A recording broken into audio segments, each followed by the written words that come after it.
Hello. I mean, let's SOTSU. Hello.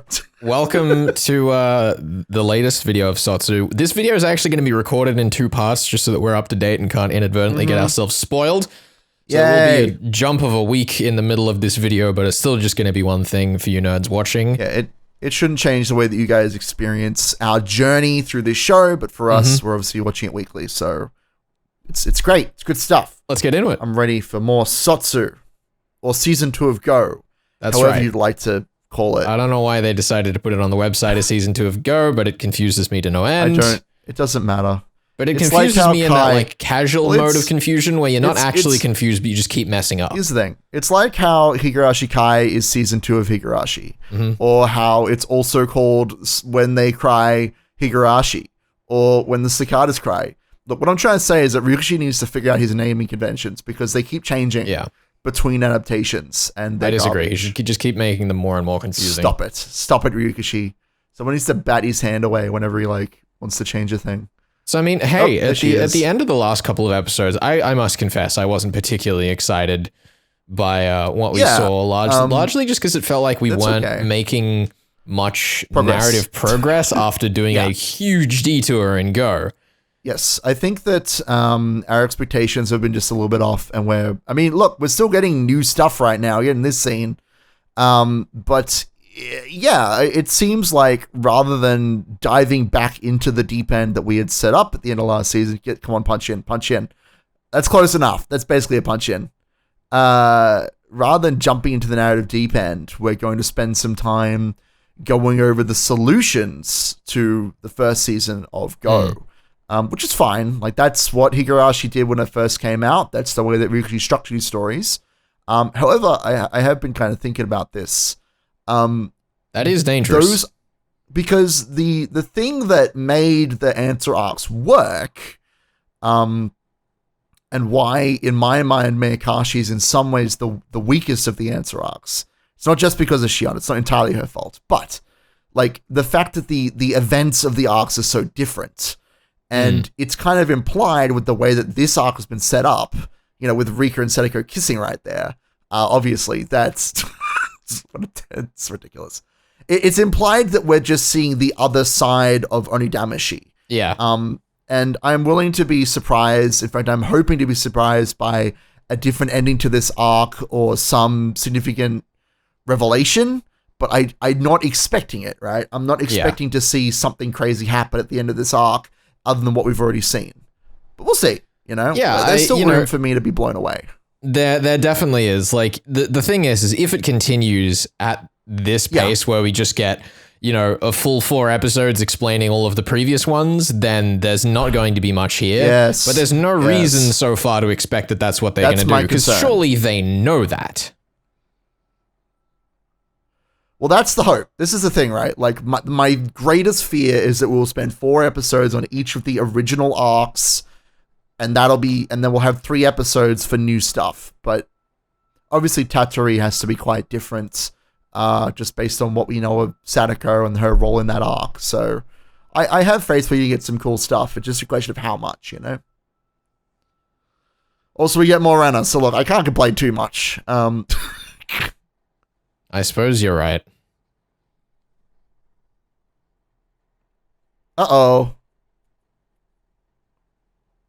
Oh, good lord.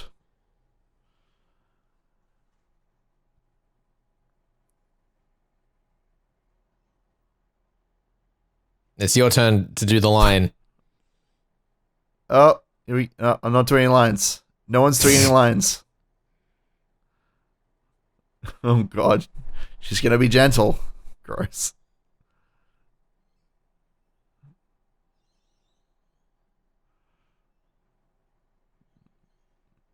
Also, I must confess, it is very strange that we're kind of implying that only the club is playing the game this time, and yet Mion is still able to get away with the ruse. I don't know, dude. It's very strange. I don't think it matters. It's just weird. Well, she's nothing but ruses.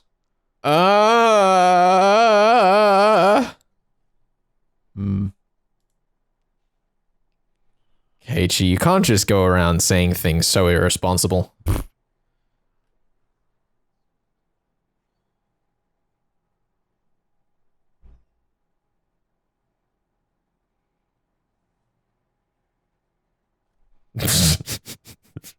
The face! This entire thing is just like, it's just a little ridiculous. That's very silly. Look, girl is gonna work herself to death. She gonna hit the pipe? She gonna hit the pipe, real talk. No. Okay, I guess I've no idea. The body has been moved. What are the lore implications? I don't know.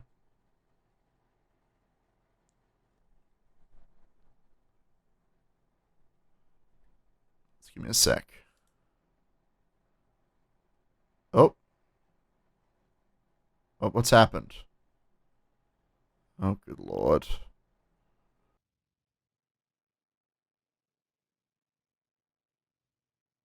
Long, slow cuts. She moving the body again? She just needs to keep moving the body. It's important for her.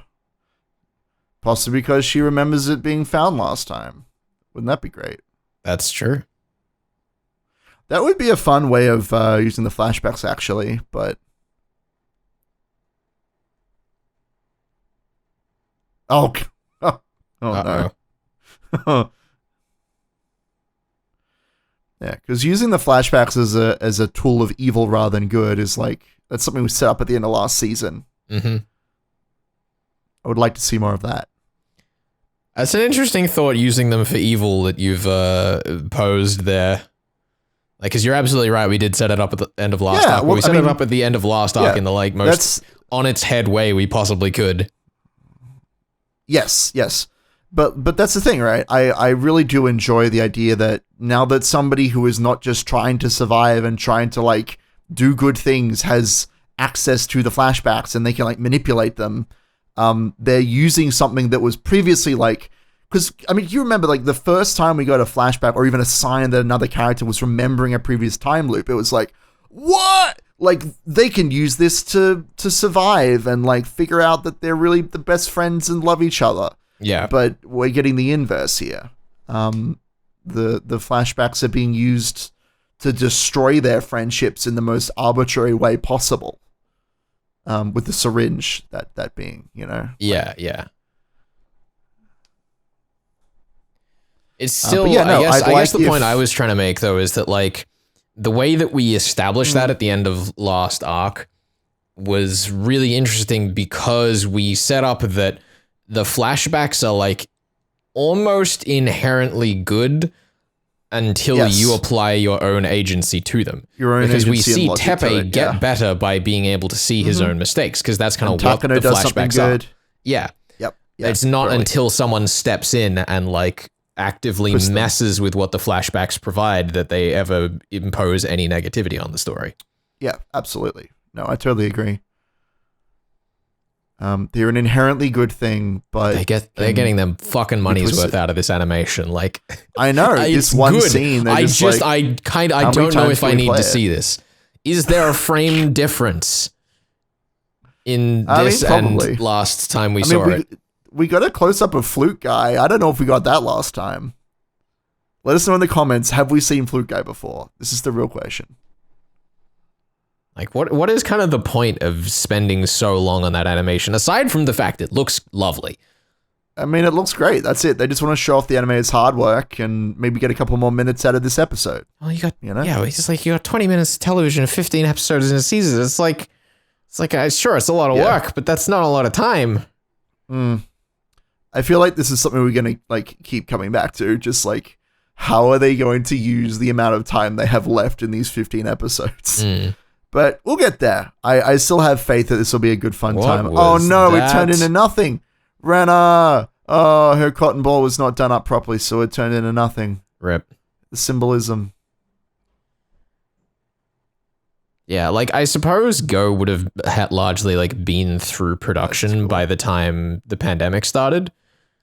So it's entirely possible that we're seeing a lot of like, work from home constraints. I mean, that exact shot of like zooming on her face was lots of them the original show, right?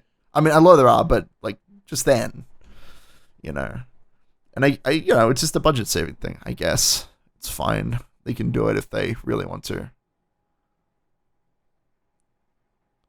What kind of visitor could possibly be here today, the day after the festival?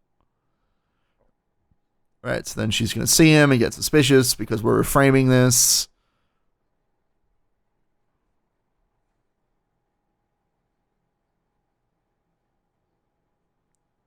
Because we saw him last episode, didn't we? Is that right? I don't think so. Maybe not. Maybe I'm thinking of something else.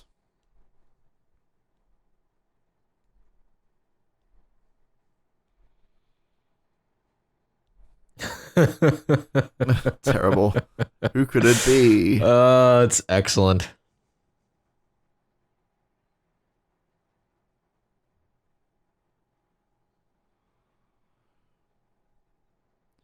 I'm hoping that someone in this conversation will get... That's awful.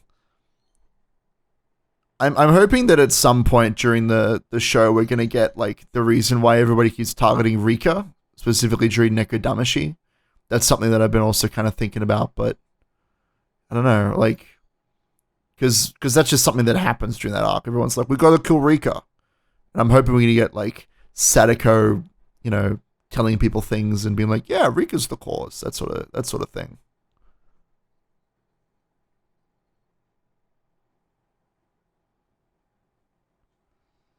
Oh no, you're all lying to each other. I don't remember if this scene was exactly this way. I feel like they cut this very differently last I don't know. Run through. Well, it was from Keiji's perspective, I guess, but I don't know. Uh-oh. You entire nerd, Keiji. Do you think your friends don't care about you? I mean, he might be right. We don't really know. It's a little hard to tell at this point.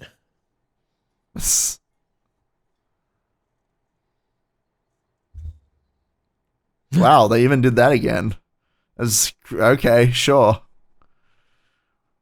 Just blending the two arcs like this is just there is like so much of this is just cut straight from the other episodes. Yeah, it's very strange.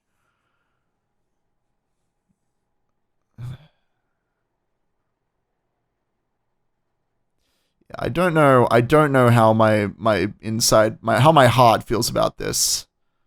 I'm just reminded of like how huge a jump it was from the first season of Higurashi to the second season.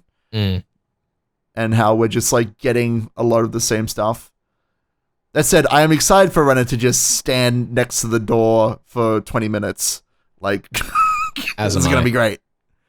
Because she doesn't go outside and apologize. She's just gonna be standing there. It's gonna be gross. Also kind of fun that we're just straight up implying this was entirely literal, which we never really got explicitly before. Yeah. Like we definitely kind of had these moments, and you could kind of logically conclude the same thing, but this is the first time we've seen it in full.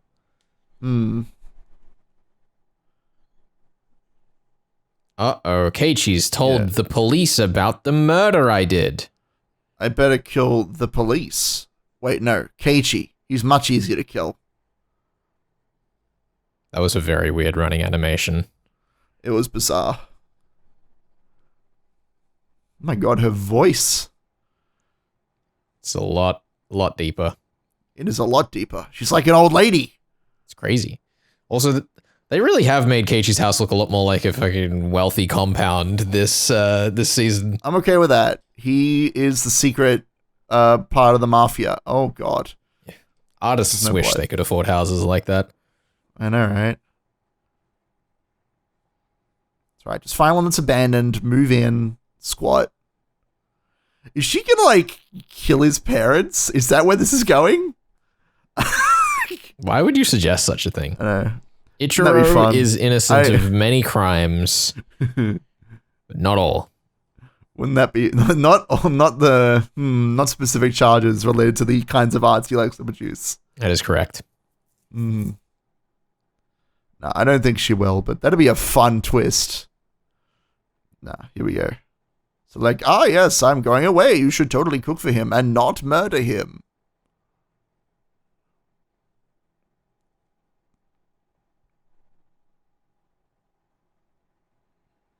He's home alone. Wow, I can't believe Keiichi's mother's playing wingman. Oh, no. Oh, don't you dare smile. Fuck! It's too late. She did it! She did that weird side smile that evil people do. Bring your dad with you on the internet. Renna. Just like...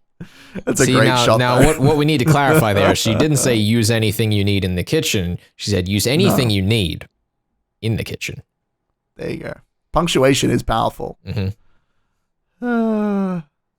Magazine. Oh, we're going to get the shot from the OP. Let's see.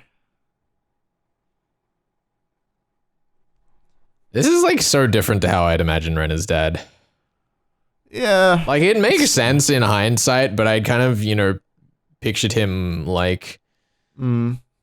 I don't know. A deadbeat. You didn't picture him as a deadbeat dad who spends all day in his underpants? Yeah, no, not really.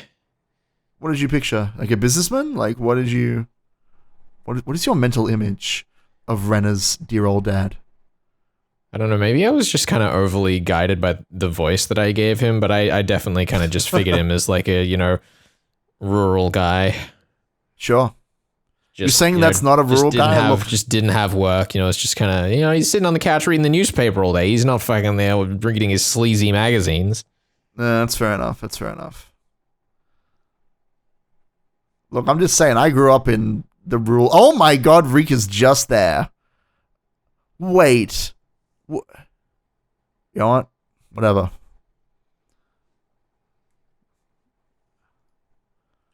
I just don't... I did want to say, actually, I like that we're sort of reframing, like, it's not that Rika's, like, tactic doesn't work, it's that she's just incompetent again. Because the signs of Renna being overcome by the syndrome are there. It's almost because Rika is like, looking for one of the previous arcs that she's familiar with. She's, like, looking for specific things that she misses, the like genuine beats, Yeah, like the idea that the same solutions won't always work. Yeah, I mean, it's very much putting her in the same place as the viewer is, right? Of somebody who's, seen the original show. But yeah, so here she'll be like, oh, it's great. This is because it's only Kakashi, and I totally recognize what arc this is. But she's just totally ignored Renna's, like, baggy eyes, and it's so much funnier. It's so terrible. And like the fact that she was like just throwing out reasons to not come to club, like there's all very clear signs of syndrome at work. No, it's not. No. That was a good cut. I love it. Thank you so much. We're just gonna cut back and forth. Oh, it's so good. That's pretty awful.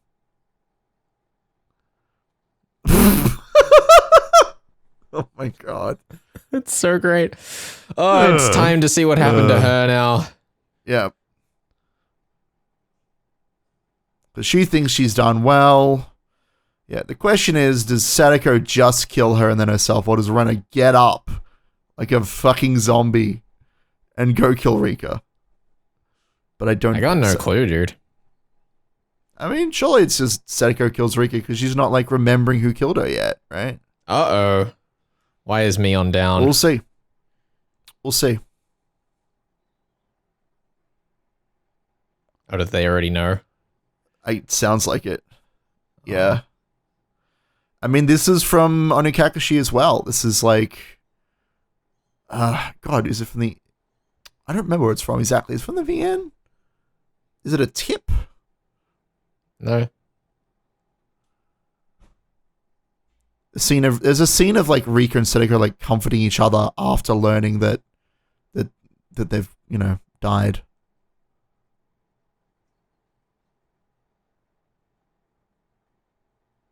Now, this is the first stage of grief. I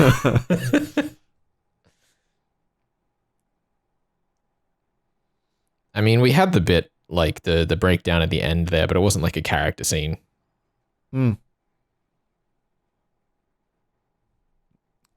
done with this world. Here we go. Oh, she's just gonna go off herself, and then absolutely, yeah. I mean, let's see how it plays out. But yeah, like, this is the event horizon of Rika. She's like, well, I'm done with this world. Oh God.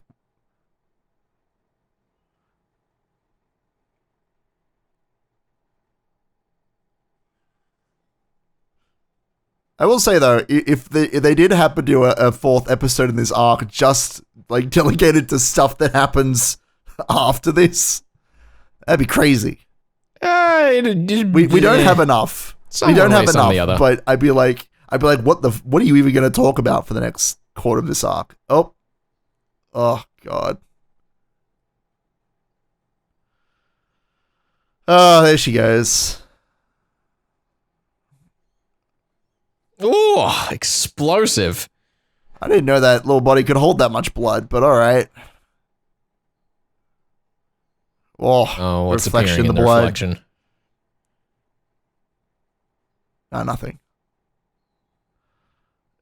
What did she even stab with that hand motion? Just her chest? What?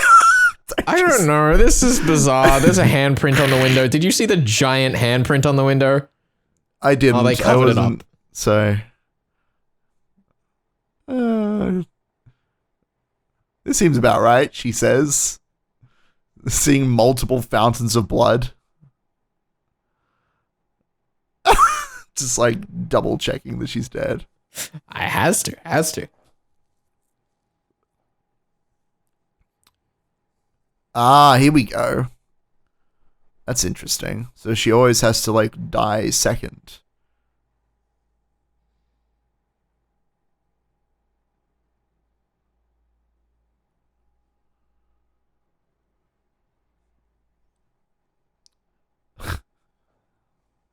Zutter. Great. Sweet. Wait. So, is that implying, then, that... Does that mean that... Yes. Does it mean what? Their two goals for escaping the time loop are both inherently counter to each other now? Yes. Because Sadako had kind of been like, I just want to have all my friends again. But now she's saying, like, I don't want to leave until Rika decides she doesn't want to leave either. Yeah, I guess so. One can't. She wants to trap her there forever. Yeah, we're straight up. We can't get out now. It's done. It's over. It's some kind of logical mistake, you might call it. Yeah, where you have a situation where, we can't see any logical way out of this predicament, so we're gonna have to do some recompiling of the situation. Anyway, yeah, no, I mean, I figured that's fair. That's pretty much what's going on here. I do think that additional detail that Sadako has to die second is kind of interesting, because it means that we don't even have to stab her with the sword. We can just kill her in any way, and she won't be able to chase after Rika. My impression was specifically that Sadako wouldn't, like, go to the same timeline as Rika if she died second. Yeah, well, that's. I mean, this is when we get into the technical stuff, which I don't really care about. But like. By the story having that line included, I assume it's going to figure into the finale, right? Like, Rika's going to end up in a situation where it's like, well, in order to get out of this, I have to kill Sadako before she kills me. Yeah. And that explains as well why when Rika exposes Sadako at the end of Neko Damashi Hen, why Sadako is so fucking quick to shoot her. Yeah. Because she doesn't want to give Rika a chance to break the cycle, right? That's why she has to be so ruthless with killing Rika, because if she gives her a chance, then it's over for her, effectively. Regardless of how the technical mechanics work, I don't really care. But that's something that has been established, and it like makes sense. And I think that's that's where the story is going, right? Mm. Yeah, I don't know. I mean, I get what you're saying. How Rika wants to leave the time loop and Sadako wants her to stay there. Like, that's the setup. It's very similar to the original Higurashi. As I think I mentioned this last season, actually. Like, the idea that Takano's certain will and Sadako's certain will are keeping Rika here. It's a different setup to the board of Hinamizawa, but we're still just trying to keep Rika looping for as long as possible, effectively, until she gives up, which is something that, as you will recall, she nearly does in Minagoroshi. She nearly gives up for good. She says, all right, one more stupid time, and then I'll give up forever and be here with you forever, Hanyu, because that's, whatever that even looks like that's all I can take. And that's what Sadako's kind of doing, right? I think it's going to be very interesting seeing what kind of extra details they put in these, I guess, revealing chapters, the Akashi hens. But at the same time, like, my goodness, that we really could have just like cut like 2/3 out of the previous 3 episodes. I agree. I totally agree. I think that 3 episodes is okay. 2 episodes I probably would have preferred, because I mean, as we were discussing during the episode, so much of it is just like, so much of this episode was just stuff that we've already seen, and without any real additional context other than Sadako looking creepy, which is great. Like, I enjoy seeing more of Psychopath Sadako, of Yandere Sadako, but we don't really need to have the specifics of these situations explained to us. Like, what did we learn? Actually, you know what we learned? We learned that thing that I spent the last 5 minutes talking about, that Sadako has to chase Rika by dying second. If we had straight up just had that scene, right, opened the first episode with it, and cut to the next arc, we would have almost nothing different. If we had just followed from Rika's perspective, even from like the last day that she was part of this arc, I think we would have been fine. And like, I get it. I've been, I'm not totally blind to people like enjoying this episode and getting to see Sumi Horoboshi and seeing more of Rena. But for me, and this definitely ties into why I wouldn't like recommend this to new people, which we might talk about that in more detail when we end this. But like, what is the point in showing the events of Sumi Horoboshi if it is not to like help us understand Rena and have the school scene and like have that cathartic ending? Like, that's why I love Sumi Horoboshi. Like, like we saw the events of Sumi Horoboshi, of her like relationship with her parents and killing Rina and her being suspicious of Keiichi. Yeah. But we didn't get her attempts to reach out at him. We didn't get the discussion about all the drugs that she took that like drove her to this point, of her relationship with Orishiro-sama. Like, so much about her character was not properly explored during those 3 episodes. Why did we spend the time with her other than just seeing the beats of that arc, right? Maybe you disagree, but that's where my brain is at. I get that like this is a show that is for both new people and first timers and all that sort of stuff. I think that's like fine. It's fine as television. The obvious thing to me, I don't get the point, Okay, here's 2 things. First of all, I agree that like in terms of the structure of this story alone, we didn't need Sumi Horoboshi here. Sure. But I think that what this was trying to establish for Old Hats is that explicitly Sumi Horoboshi is the flip side of Onakakashi. Because like we have that, question and answer arc kind of balance between the 2 stories, but it's never really explicitly shown in Sumi Horoboshi that Rena's actions also took place in Onakakashi. And that's what I think this was trying to set up. I don't think that was super useful, because I think it's kind of more fun having it be open-ended, and also I think that it's implied strongly enough anyway. Yeah, I don't. The thing is, like, I don't really care about like the specifics of what happened. I care more about the thematic content and like what is the lesson here? Like, I am that guy who's like, okay, I have read this 500-page novel. Let's not bring that into this. But like, we've watched these last 3 episodes of the Onodamashi Hen answer arc, but like, what did we have answered? We had answered the concrete events of what happened, but what did we learn? What did we learn about Rena? We learned that she has like a weird relationship with her dad and that she wants to kill Rina, but we don't get all that other stuff about her that like I care about as a fan of her character. Like, we didn't have a solution. which is the other big thing that Sumi Horoboshi obviously does in the original text, is the solution to Onikakushi. The themes of friendship and communication are very present. Mm-hmm. And obviously we're not doing that again. We're not doing the same thing again. I'm not saying that it should be the same as what we had before. Just fucking throw that argument out. But what is the point then? Tell me, why have we spent the last 3 episodes going through the actual events of what occurred during this timeline? Like, what have we learned? I just told you. I told you what I think the reasons are, and I don't think it's any more complicated than that. That's the thing, though. I want more. What's the thing? I want more from Ryukishi. You want more from Ryukishi? What's the thing? Okay. I do. I want more. Yeah, like I think this story would be narratively just as strong for veterans. For sure. If they had straight up just cut to that last scene. And I don't think, I think that it's good that there is still additional content there, and I don't have a problem with this being our introduction to the season, but how much of that was just repeated scenes, and as you say, how much of that extra context and content that we are leaving aside from Sumi Horoboshi. We still that's the thing, right? Like, we spent all this time with these repeated scenes when we could have been having scenes about, like, Rena's drug problem, just to throw something out there. Yeah, I mean, I don't think it needs to, as you were saying, I don't think it needs to tell the same story as Sumi Horoboshi, but it's just weird to me. I feel that the advantage that Go had right at the beginning was that A, it was a well-told version for people who are coming in new, but B, it also had a few obvious big differences that kind of tweaked things. Whereas to me, nothing has changed. In watching this, that's the main. The narrative has not progressed in any like hugely meaningful way.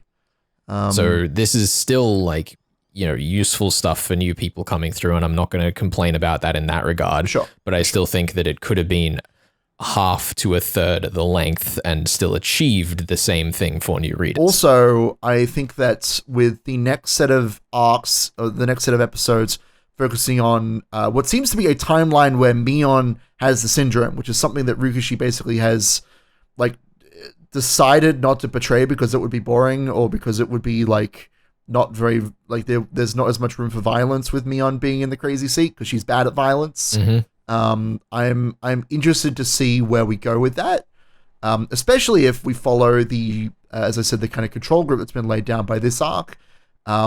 And we're going to see things from Mion's perspective. Yeah. I think that there is value in that as well. I think that could be quite interesting seeing, because, in Mayakashi, we see it from Shion's perspective, and in Walter Nagashi, we see it from Cage's perspective. Mm-hmm. But what about Mion's perspective? Maybe we'll get that, I suppose we can find out right now, because we're about to begin the next episode.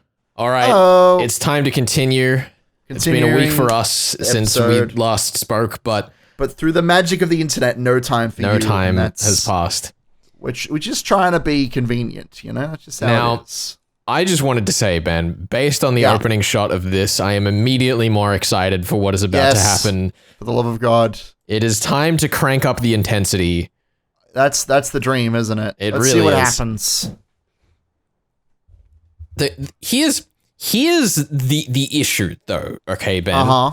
Is I've been at this time in real world time, I've been editing Wadadamashi. And there are obviously a lot of gaps to fill in terms of where characters were off screen, the curry contest, and also what happened with Mion and Shion behind the scenes. The biggest one is like, which one is Shion and Mion, and what murders have they committed, that sort of thing. But yeah, what's your point here, Flex or Felix? Something that we explored a lot toward the end of last season was things happening after the main story has ended. Sure. So now we're back in the thick of it. Either we could continue that as a space to have a lot more room to play with, or we actually start earlier. Maybe. Yeah, I guess so. Well, I mean, Hanyu's still here. She hasn't, gotten snapped or anything, or whatever happened to her last season, so it can't be, in our present time. It can't be future, Rika knows what's going on, obviously. So, I don't know. We'll see. We'll see how well this arc can explore the spaces in between.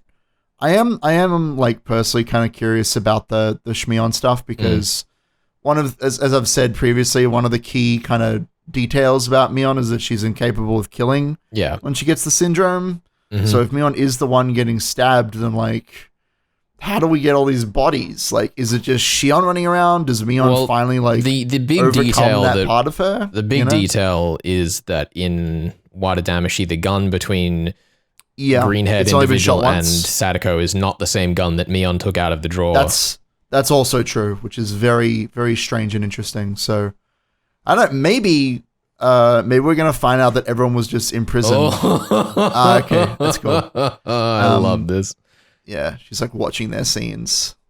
That like, you know, this is cheating. It is very much cheating. Sadako is just the worst character. But yeah, maybe Mion just like took all the family heads or everybody like prisoner, and then Sadako went in and shot them all. Right? Like, it is entirely possible. Wow, don't call Hanyu a failure. She's just an idiot and incompetent.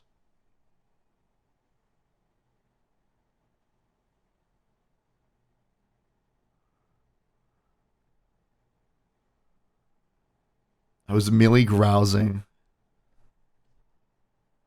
This is going to be such an interesting relationship. Yeah, look, I'm excited about this. I did want to expand a little bit more on the idea that I had there, Ben, seeing as we have, it seems we have a little bit of time here while this is that if we're going with the idea of duality, it seems like Sadako's realm of control is like after the loop ends, you know, Rika's kind of, I guess, lost her power in a way there. Well, she has Rika's power and like right? The big shift that ends up changing things is what Rika does years before in the loop with Akasaka. Sure.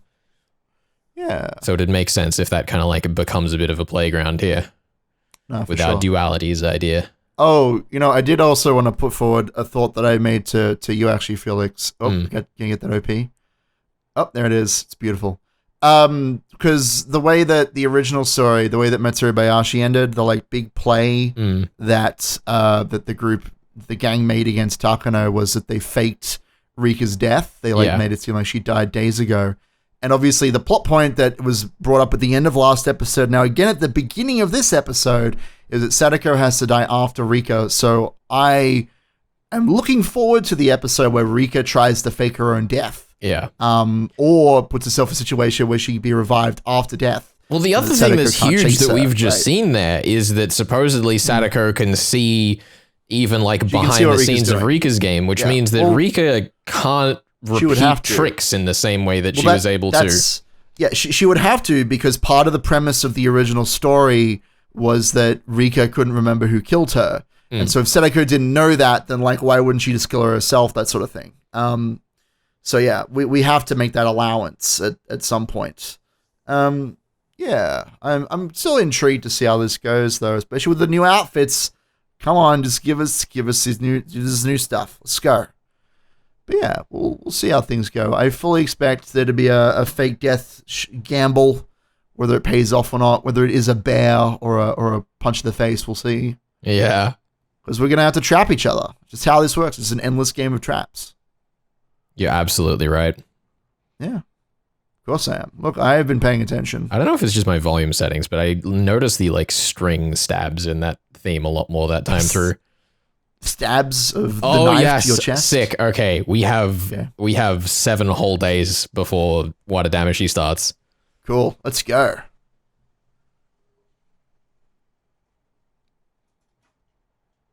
Come on. What can we learn in this week, I wonder? Pray tell. I guess. We also have to show Sadako like getting the sword at some point too. We have to see what that involves. I suppose we do. I don't think she knows about it at this point. So Veteran probably has to tell her, and although I guess we'll see. She's really leaning into the villain role quite quickly. It's admirable. Oh, really. Don't trace. No, not the blood. Oh, don't do blood. Okay, we're good. A bit more sudden. Yeah, totally. Well, we know she ends up in a septic tank, so I can't imagine it's much more pleasant. No way. All right, here we go. Oh, this is gonna be hilarious. They've just Should be fun. They're now allies. Like it's just. I mean, for sure. Oh, hello. Oh, he's already had his redemption arc. He's I would have opened the door with a smile.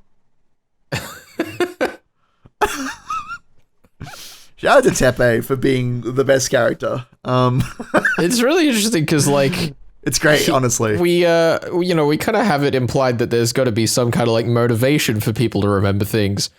But what's kind of fun is that they're suggesting here that Teppei just does so many bad things he immediately remembers. Yeah, for sure. It's so great. I love that they've finally taken. I'm sure I mentioned this last season, but like I love that they've taken Teppei, who is the character that everyone I talk to is like. Everyone who I talk to about like the themes of this story of like everyone can be forgiven except for Teppei, and here we go. Here's Teppei like getting his comeback in the worst possible way. What is happening? How is this Higurashi? This is great. The face.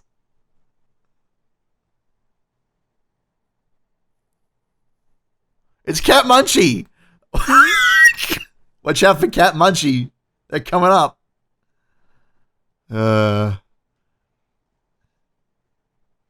Imagine killing yourself so that you could find out the answer to this stupid horse race. I know. Because that's the implication, right? Like, he's so happy. He's like, thank you, Sadako, for killing yourself for me. Do it again, Sadako. Do it again.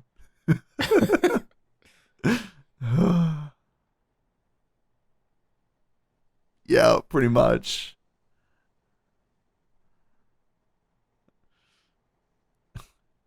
That would be so awful.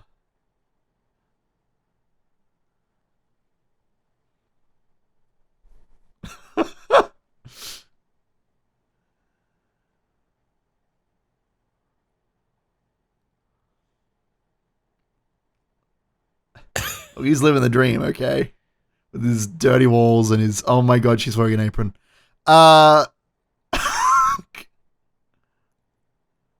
are so many levels upon which this is just completely messed up. It's absurd. I love this. There are so many little things that are going on, like Teppei being ordering around, Sadako wearing the apron. This shot, this is great. Okay.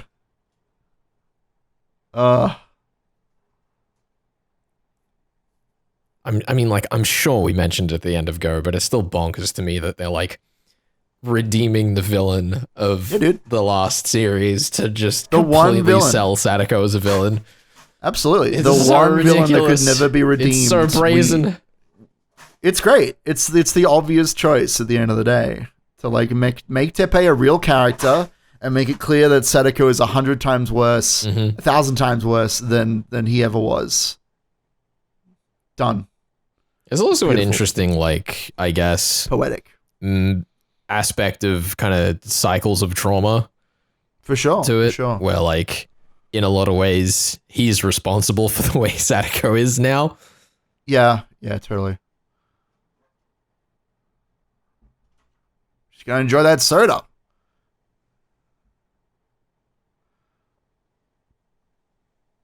I'm curious to see how Teppei figures into Watadamashi.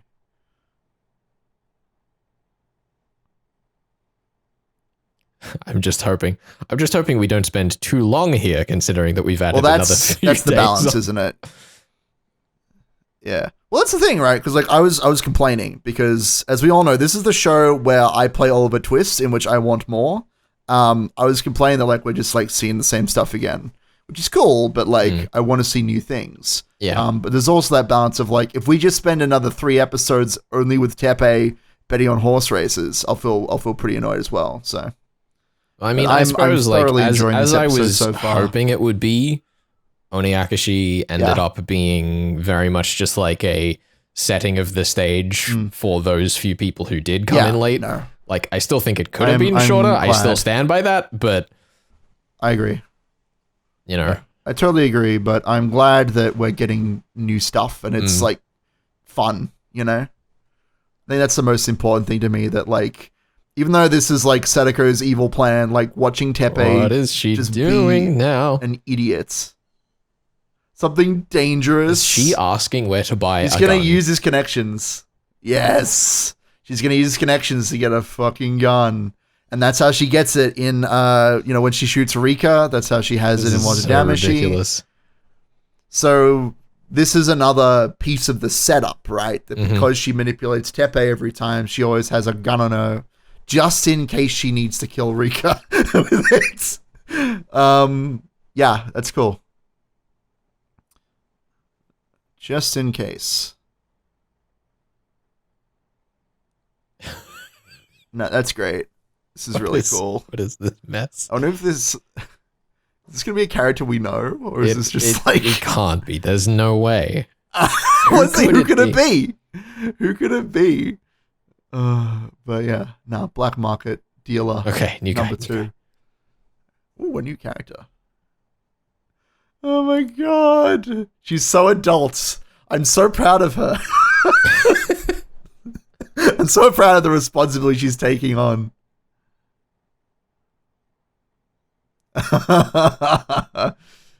You know what? In one sense, she's not working for anybody, but in the other sense, she should get away from Yua. She should get away from her. Really should. That's a good line. I really like that, actually.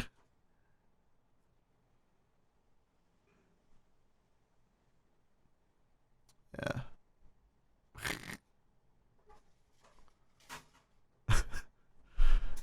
This is the question. Would you sell a small child a gun if they paid you enough money? I wouldn't know, Ben. I don't sell guns. But if you did, hypothetically, Felix, would you sell a gun to a 14-year-old child? She's just going to shoot him. I mean, that's the hope, but I don't know. It depends how quickly she can load that gun, right? Or if he completely underestimates her. Oh, fuck. He's so gonna get shot. We're still, yeah. Oh, I guess we're not gonna see it. Okay, good. He got shot though, right? He totally got shot. I mean, in my head canon, he did. He definitely got shot. So.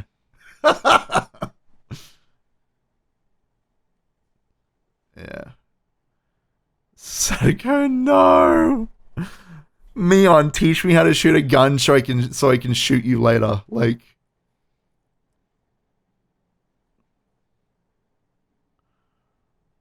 That's so awful. So ridiculous. I love that we're finally just getting the Mion gun like payoff as well. This is great.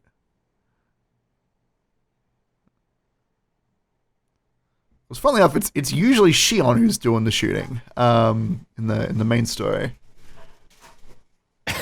Why are we doing this? You know what this is gonna mean though? It means that even if she didn't shoot the guy in this timeline, as I said, it depends on how fast she can load the gun. Next timeline, that guy's getting it. Well, I think we're flashing back to a previous timeline here. Like, that's that's possible. Why too. would she buy the gun without having done the training? I don't know. You don't know. Look, I don't know how Sakuro's mind works. I don't think it matters what order she does it in, really. As long as she does both, right? I suppose, but we're kind of implied that the gun scene there happened in Akashi. She's got a good stance. God damn. Is that a good stance? I don't know. I think so. She's got a stance at least. Oh, is she wearing her other outfit just there? Maybe. Yeah. Yeah, so this is way a flashback. This is like she's cool. Gone the whole way through practicing. Yeah, she is all the way through.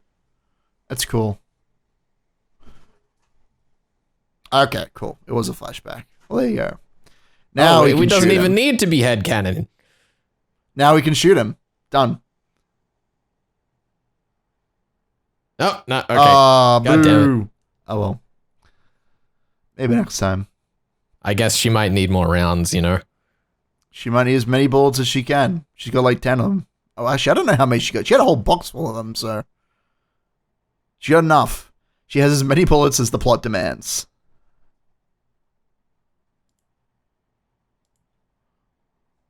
Oh my goodness. There we Grab go. Rika-chan. Oh, it's red now. It's red now.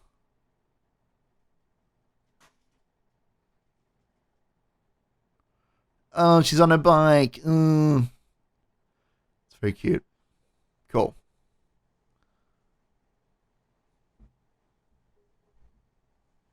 $50,000 That's I don't so know much how many money, guns Seneca. you could buy for that.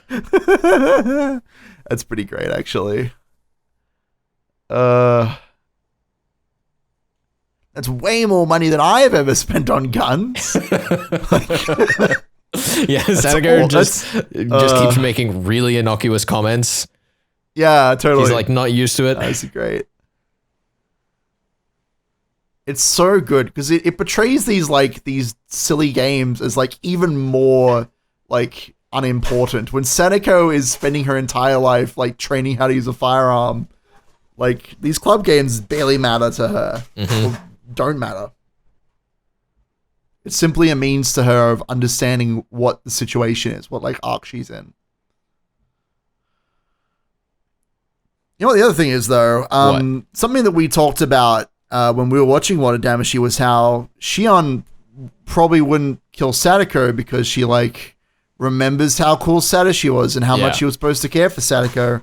But we're gonna get the flip side of that, right? Like we've seen what Sadako can do to Teppei. Let's see what she can. Oh, that's great. Let's see what Sadako can do to Shion, right? Here we go. Innocuous comments time.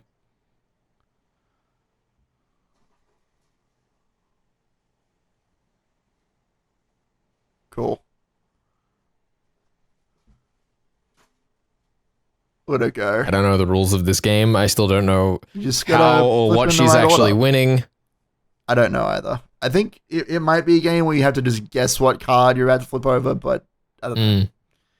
I don't know if it matters, truthfully. That's so great.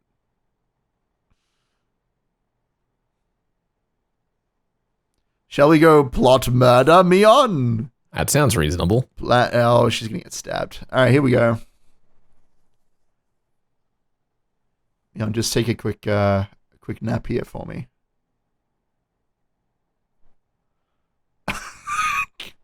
Yeah, what you holding on to there? Here we go. Here's the jab. All right, cool. Oh, red eyes. I get it. It's tea. She put tea in a jab. Oh, here we go.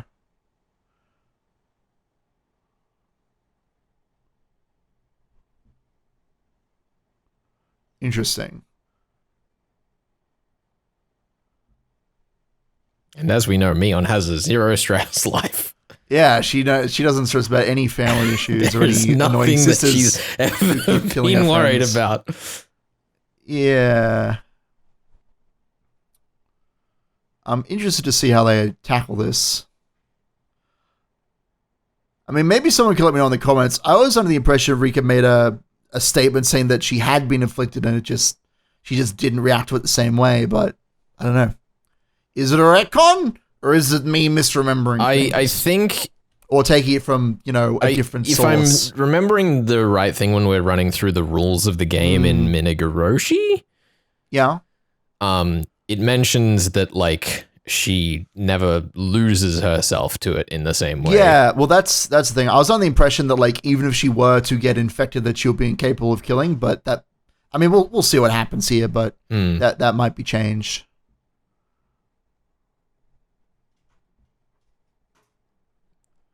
It was worded a little bit vaguely, if memory serves. I guess we'll have to go and check. Oh, God. Checking. What kind of crazy person would go through a 300-hour-long visual novel to check one line?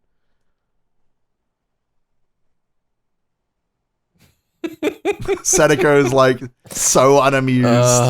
God. Like, yeah, I'm still not a huge fan of like entirely reusing these scenes. Like, I get it. I know where we are. I have watched. Yeah. we can make assumptions, but it's still got some good moments. Yeah, I don't mind it for all of the Sadako asides. They're fun. Yeah, it's mostly nice seeing creepy Sadako. It probably would feel a little like cranked if it was just one creepy Sadako to the next with like an establishing shot in between. For sure. Well, they could use montages, but I mean, they've already cut down this scene quite a bit, which is good. Oh no, there's the it's not really montages, it's more just cutting between things. Wow, we're going to hold on that syringe for a while. That's right, and we're going to hold on it to the credits. That's it. That's the end of the episode. All right, well, it was cool. I actually, I really enjoyed that episode. It was lots of fun. I'm glad that we spent some time just looking at like weird shit that Sadako can get up to. Mm-hmm. That's the most intriguing part of this setup to me is like Sadako, like, because we don't really know, like, in the original story what Rika like does. She just sits around and drinks wine apparently all day, you know. So clearly in this modern era of 2021 when this show's coming out, Sadako needs to be a bit more proactive. I feel like it just makes sense. No, absolutely. So seeing her actually do stuff in between the important scenes is really satisfying, you know. Yeah, I think the big question is going to be seeing like how these scenes come back around to be worth it in the end. Because like the one with the gun, sure, you know, obviously is a retroactive explanation of how she had the gun at the end of it's cool though. Nekodamashi, and also in Water Damashi when we see her with the gun between them. Yeah. I get you. But the question, I guess, will be like, you know, how many of these scenes are we going to have to move things along? For sure. Because that's the balance, right? At some point, we start to get into the same effect as like revisiting scenes where it's like, okay, I get it. Sadako can do things outside. Like, it's entertaining to know how she did them, but we don't necessarily need to understand. We can fill in the blanks, right? That said, I will say, and this may be heretical being a Rena fan, I am slightly more like excited to see what Mion does because as we know, like, Water Nagashi's answer arc, Miyakashi follows Shion, not Mion. And the same is sort of the same for the same can be said for Onikakashi and Sumiroboshi, hopefully Keiichi and Rena, but they're both like completely different sets of events. And I definitely felt as though the like retelling of Onidamashi was like, yeah, we've kind of seen this stuff before. But if Mion is the one going insane, which is what's happening, like the events that we see have the potential to be very different and very, very surprising, which is like what I'm looking forward to the most. Because I mean, even with that little discussion, like they made a point of saying, "Wow, Mion's like never really gone crazy before." That's interesting. No, I mean, I am definitely really looking forward to seeing more of these scenes outside of what we already have. More of Sadako doing stuff off what we normally expect, more of exploring character relationships that we weren't, because as you say, the answer arcs kind of focused on different people. You know, obviously, as I said just different before, loops even, right? Yeah, the balance still has to be like a fine line that they've still got to walk, but there's so much room to have a lot of fun, and this episode has been the most encouraging in terms of the start of this season. I totally agree. I feel like this episode, it's finally like the real beginning of SOTSU. Like we're finally getting this stuff that I'm like, I don't know what's gonna happen here. I don't know what crazy nonsense with Sadako and her best friend Mion is gonna get up to. I don't even know. Yeah, like if we could just splice the previous 3 episodes into 1 or 2 and just kind of kick off here, it would be so strong. I would have been totally fine if we had just had 1 episode, because they released 2 episodes at once. I would have been totally fine with them just having the opening arc being 1 episode, and just doing a montage. And then like being like, now we'll get into more nitty gritty stuff of like the gun, for example. But it is very Ryukashi to kind of like, I guess, reset the board at the beginning of a new section. Look, I mean, I said the same, but it still is like, come on, this is a modern anime. We can get into because it's the tradition doesn't necessarily mean it's the best thing to do, as the story itself observes. Well, exactly right. I mean, I talked about how like we're doing the answer arcs now, and so we feel like we have to explain what was going on in the previous arcs, but the truth isn't always interesting. That said, I think in this case it will be. I think for Water Damashi, I'm going to thoroughly enjoy myself, and I'm looking forward to more. Yeah.